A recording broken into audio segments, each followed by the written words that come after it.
Hello friends. आज हम हिंदी अध्याय 3 पढ़ेंगे, भारतीय संस्कृति, जो कि डॉक्टर राजेंद्र प्रसाद की है। डॉक्टर राजेंद्र प्रसाद जी को तो आप जानते ही होंगे, ये भारत के पहले राष्ट्रपति थे। तो पहले हम इनके बारे में पढ़ेंगे, फिर चैप्टर भारतीय संस्कृति के बारे में पढ़ेंगे, फिर इससे क्वेश्चन करेंगे, लास्ट में क्वेश्चन भी करेंगे। तो ये सब करने से पहले, इससे पहले मैं इनके बारे में थोड़ा, इनके बचपन की एक छोटी सी कहानी है, बहुत ही अच्छी कहानी है, उसको बताना चाहूँगी। आपको सुन के इनकी कहानी से आपको भी प्रेरणा मिलेगी, तो इसको सुनिए।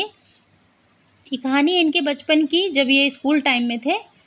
तो बिहार में एक ज़िला है छपरा ज़िला, जहाँ पे इनका स्कूल था, वहाँ पे ये पढ़ते थे। वहाँ के प्रिंसिपल एक दिन ये परीक्षा फल घोषित करने के लिए आए कि कौन पास हुआ कौन फेल हुआ।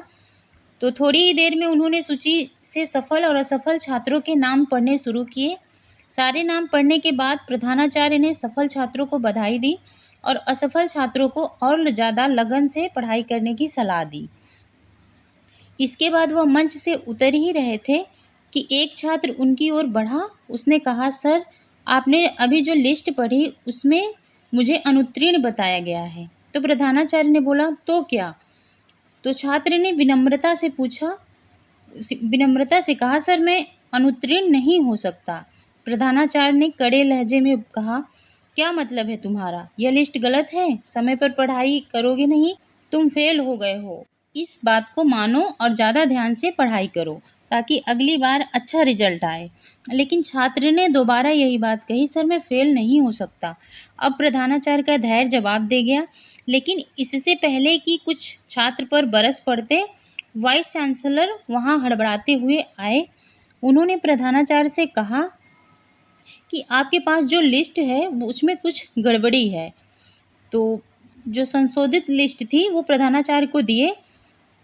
तो प्रधानाचार्य ने संशोधित लिस्ट देखा तो उसमें उस छात्र का नाम न केवल उत्तीर्ण छात्रों की श्रेणी में बल्कि उसमें भी पहले स्थान पर था।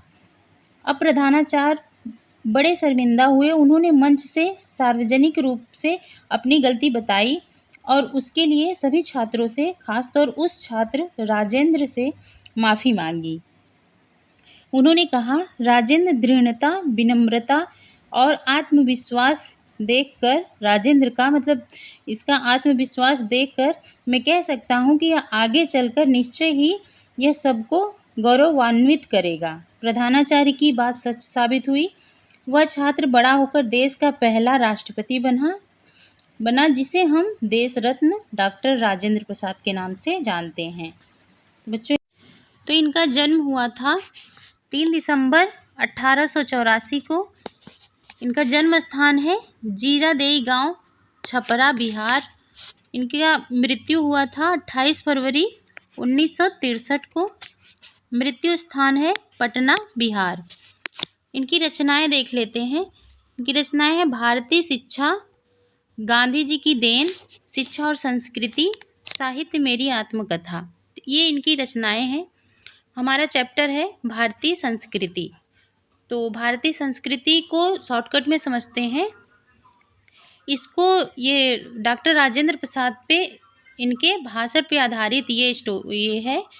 तो इन्होंने बताया, ये मतलब अपने भाषण में ये बताया कि भारत जैसे विशाल देश में जीवन व रहन सहन की विविधता में भी एकता के दर्शन होते हैं। इन्होंने ये बताया, विभिन्न भाषा, जाति व धर्म की मड़ियों को एक सूत्र में पिरो कर रखने वाली हमारी भारतीय संस्कृति विशिष्ट है। डॉक्टर राजेंद्र प्रसाद जी कहते हैं कि यदि कोई विदेशी व्यक्ति, मतलब बाहर का व्यक्ति, कोई विदेशी व्यक्ति जो भारत की भिन्नता से पूरी तरह अनभिज्ञ हो, मतलब कि वो जानता ना हो भारत की उसके बारे में, अगर वह भारत के एक छोर से दूसरे छोर तक यात्रा करे तो वह इस देश की भिन्नताओं को देखकर कहेगा कि यह एक देश नहीं है। मतलब कि अगर वो जो कि भारत के बारे में कुछ नहीं जानता, वो आके एक छोर से दूसरी छोर तक यात्रा करे तो वो ये भिन्नताओं को देख के ये नहीं कह सकता कि ये एक देश है, बल्कि वो कई देशों का समूह कहेगा जो बहुत सी बातों से एक दूसरे से बिल्कुल अलग हैं। यहाँ प्राकृतिक भिन्नताएं भी एक महाद्वीप के समान नजर आती हैं। एक ओर उत्तर में बर्फ से ढकी हुई हिमालय की चोटियां हैं, तो दूसरी तरफ दक्षिण में बढ़ने पर समतल मैदान। भारत में एक तरफ हिमालय में कठोर सर्दी, वहीं दूसरी ओर समतल मैदान। मतलब कि एक तरफ सर्दी है, दूसरी तरफ जलती हुई लू, समतल मैदान में जलती हुई लू, लू मतलब गर्म हवाएं। यहाँ अगर असम में वर्षा 300 इंच है तो जैसलमेर में 2 से 4 इंच है। भारत में सभी प्रकार के अन्न का उत्पादन होता है। यहाँ सब प्रकार के फल, खनिज, वृक्ष, जानवर आदि पाए जाते हैं। यहाँ पर रहन सहन, खान पान, लोगों की शारीरिक बनावट में भी अंतर देखने को मिलता है। इसी प्रकार यहाँ पर विभिन्न बोलियाँ भी बोली जाती हैं, इनकी भाषाएं भी विभिन्न प्रचलित हैं। भारत में प्रायः सभी धर्मों के लोग पाए जाते हैं, परंतु सूक्ष्मता के विचार करने पर, मतलब सूक्ष्मता से विचार करने पर इस भिन्नताओं में भी एकता नजर आती है। जैसे विभिन्न फूलों को पिरोकर सुंदर हार तैयार किया जाता है, भारतीय संस्कृति में व्याप्त विभिन्नताएं भी ऐसे फूलों के समान ही हैं। तो बच्चों क्वेश्चन कर लेते हैं। क्वेश्चन 60 क्वेश्चन रहेंगे। ये लॉन्ग क्वेश्चन तो कर नहीं सकते, बड़े क्वेश्चन ऐसे नहीं कर सकते इसमें, तो छोटे वाले क्वेश्चन कर लेते हैं। बड़े क्वेश्चन कैसे करना है वो लास्ट में हम आपको बताएंगे, उसका संदर्भ व्याख्या कैसे लिखना है किसी भी पैराग्राफ का। तो अभी हम क्वेश्चन करते हैं। फर्स्ट क्वेश्चन है, डॉक्टर राजेंद्र प्रसाद कौन थे? तो उत्तर है, डॉक्टर राजेंद्र प्रसाद भारत के प्रथम राष्ट्रपति एवं महान भारतीय स्वतंत्रता सेनानी थे। वे भारतीय स्वाधीनता आंदोलन के प्रमुख नेताओं में से थे और उन्होंने भारतीय राष्ट्रीय कांग्रेस के अध्यक्ष के रूप में प्रमुख भूमिका निभाई। उन्होंने भारतीय संविधान के निर्माण में भी महत्वपूर्ण योगदान दिया। ये था फर्स्ट क्वेश्चन, इतना लिख सकते हैं आप शॉर्ट वाले क्वेश्चन में। सेकेंड क्वेश्चन है, डॉक्टर राजेंद्र प्रसाद के बचपन का नाम क्या था?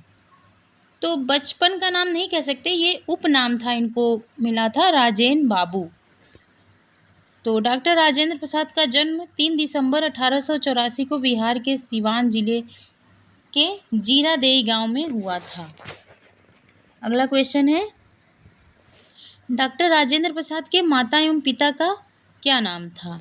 तो उनके पिता का नाम महादेव सहाय और माता का नाम कमलेश्वरी देवी था। राजेंद्र प्रसाद अपने भाई बहनों में से सबसे छोटे थे। महादेव सहाय फारसी और संस्कृति भाषा के विद्वान थे, मतलब उनके पिता फारसी और संस्कृति भाषा के विद्वान थे। अगले क्वेश्चन है, संविधान सभा का स्थायी अध्यक्ष कौन थे? तो संविधान सभा के स्थायी अध्यक्ष यही थे, डॉक्टर राजेंद्र प्रसाद स्थायी अध्यक्ष थे, लेकिन इसमें अस्थायी अध्यक्ष सच्चिदानंद सिन्हा थे, लेकिन ये डॉक्टर राजेंद्र प्रसाद स्थायी अध्यक्ष थे।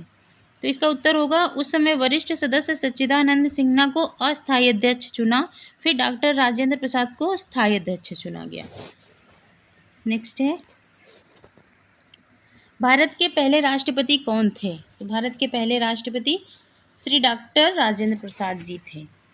अगला क्वेश्चन है, संविधान सभा की संचालन समिति के अध्यक्ष कौन थे? संविधान सभा की संचालन समिति के अध्यक्ष डॉक्टर राजेंद्र प्रसाद थे। अगला क्वेश्चन है, डॉक्टर राजेंद्र प्रसाद राष्ट्रपति के अलावा किस पद पर रहे? तो इसका उत्तर है, पहले मंत्रिमंडल में 1946 एवं 47 में कृषि और खाद्य मंत्री का दायित्व भी निभाया इन्होंने।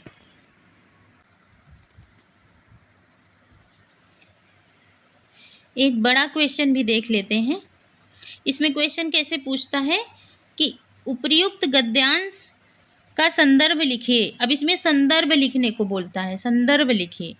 तो एक पैरा दे देगा, एक गद्यांश दे देगा, जैसे कि यहाँ पे दिया है एक गद्यांश, जैसे अगर असम की पहाड़ी यहाँ से, अगर असम की पहाड़ी यहाँ से लेके यहाँ तक एक पैरा पूरा दे दिया, एक गद्यांश दे दिया। अब इससे पूछेगा, इसी से क्वेश्चन पूछेगा, उपर्युक्त ऊपर के जो गद्यांश है इसका संदर्भ लिखिए। तो संदर्भ आप कैसे लिखोगे? संदर्भ हेडिंग डालोगे, उसके बाद लिखोगे, प्रस्तुत गद्यांश हमारी पाठ्य पुस्तक हिंदी गद्य में संकलित भारतीय संस्कृति नामक पाठ से लिया गया है। जिसके लेखक डॉक्टर राजेंद्र प्रसाद जी हैं। इसका कोटेशन ये संदर्भ डाल के इसमें आप लिखोगे और उसके बाद दूसरा हेडिंग रहेगा रेखांकित अंश की व्याख्या। अब दूसरा हेडिंग डाल के आप लिखोगे रेखांकित अंश की व्याख्या और उसके बाद उसको अपने शब्दों में, यहाँ पे जो इतना पैरा